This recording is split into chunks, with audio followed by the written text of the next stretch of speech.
Mémoire de deux jeunes mariés. Balzac. Chapitre 49. Marie Gaston à Daniel d'Arté. Octobre 1834. Mon cher Daniel, j'ai besoin de 2 témoins pour mon mariage. Je vous prie de venir chez moi demain soir en vous faisant accompagner de notre ami, le bon et grand Joseph Bridau. L'intention de celle qui sera ma femme est de vivre loin du monde et parfaitement ignorée. Elle a pressenti le plus cher de mes vœux. Vous n'avez rien su de mes amours, vous qui m'avez adouci les misères d'une vie pauvre. Mais, vous le devinez, ce secret absolu fut une nécessité. Voilà pourquoi, depuis 1 an, nous nous sommes si peu vus. Le lendemain de mon mariage, nous serons séparés pour longtemps. Daniel, vous avez l'âme faite à me comprendre. L'amitié subsistera sans l'ami. Peut-être aurais-je parfois besoin de vous, mais je ne vous verrai point. Chez moi, du moins. Elle est encore allée au-devant de nos souhaits en ceci. Elle m'a fait le sacrifice de l'amitié qu'elle a pour une amie d'enfance, qui pour elle est une véritable sœur. J'ai dû lui immoler mon ami. Ce que je vous dis ici vous fera sans doute deviner, non pas une passion, mais un amour entier, complet, divin, fondé sur une intime connaissance entre les 2 êtres qui se lient ainsi. Mon bonheur est pur, infini. Mais comme il est une loi secrète qui nous défend d'avoir félicité sans mélange, au fond de mon âme et ensevelie dans les derniers replis, je cache une pensée par laquelle je suis atteint tout seul et qu'elle ignore. Vous avez trop souvent aidé ma constante misère pour ignorer l'horrible situation dans laquelle j'étais. Où puisais-je le courage de vivre lorsque l'espérance s'éteignait si souvent? Dans votre passé, mon ami, chez vous où je trouvais tant de consolation et de secours délicats. Enfin, mon cher, mes écrasantes dettes, elle les a payées. Elle est riche, et je n'ai rien. Combien de fois n'ai-je pas dit, dans mes accès de paresse, « Ah, si quelque femme riche voulait de moi !» Eh bien, en présence du fait, les plaisanteries de la jeunesse insouciante, le parti pris des malheureux sans scrupules, tout s'est évanoui. Je suis humiliée, malgré la tendresse la plus ingénieuse. Je suis humiliée, malgré la certitude acquise de la noblesse de son âme. Je suis humiliée, tout en sachant que mon humiliation est une preuve de mon amour.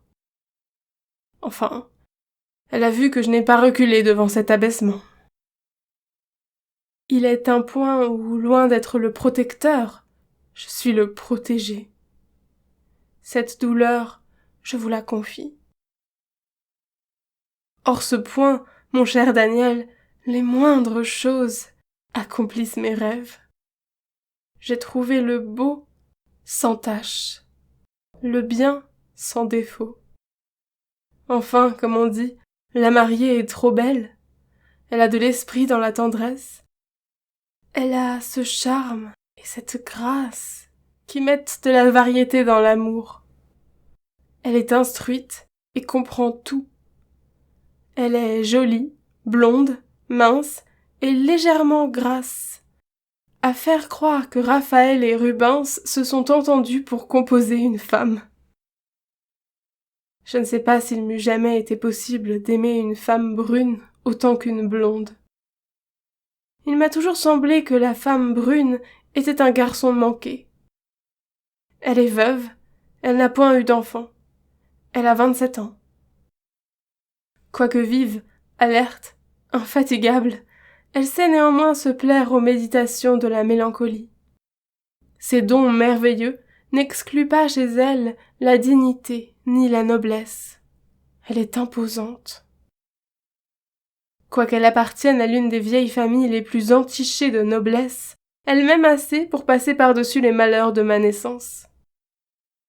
Nos amours secrets ont duré longtemps. Nous nous sommes éprouvés l'un l'autre. Nous sommes également jaloux. Nos pensées sont bien les deux éclats de la même foudre. Nous aimons tous deux pour la première fois. Et ce délicieux printemps a renfermé dans ses joies toutes les scènes que l'imagination a décorées de ses plus riantes, de ses plus douces, de ses plus profondes conceptions. Le sentiment nous a prodigué ses fleurs. Chacune de ces journées a été pleine, et quand nous nous quittions, nous nous écrivions des poèmes. Je n'ai jamais eu la pensée de ternir cette brillante saison par un désir, quoique mon âme en fût sans cesse troublée. Elle était veuve et libre. Elle a merveilleusement compris toutes les flatteries de cette constante retenue. Elle en a souvent été touchée aux larmes. Tu entreverras donc, mon cher Daniel, une créature vraiment supérieure. Il n'y a même pas eu de premier baiser de l'amour. Nous nous sommes craints l'un l'autre. Nous avons, m'a-t-elle dit, chacun une misère à nous reprocher. Je ne vois pas la vôtre. Mon mariage, a-t-elle répondu. Vous qui êtes un grand homme, et qui aimez une des femmes les plus extraordinaires de cette aristocratie où j'ai trouvé mon Armande, ce seul mot vous suffira pour deviner cette âme, et quel sera le bonheur de votre amie, Marie Gaston.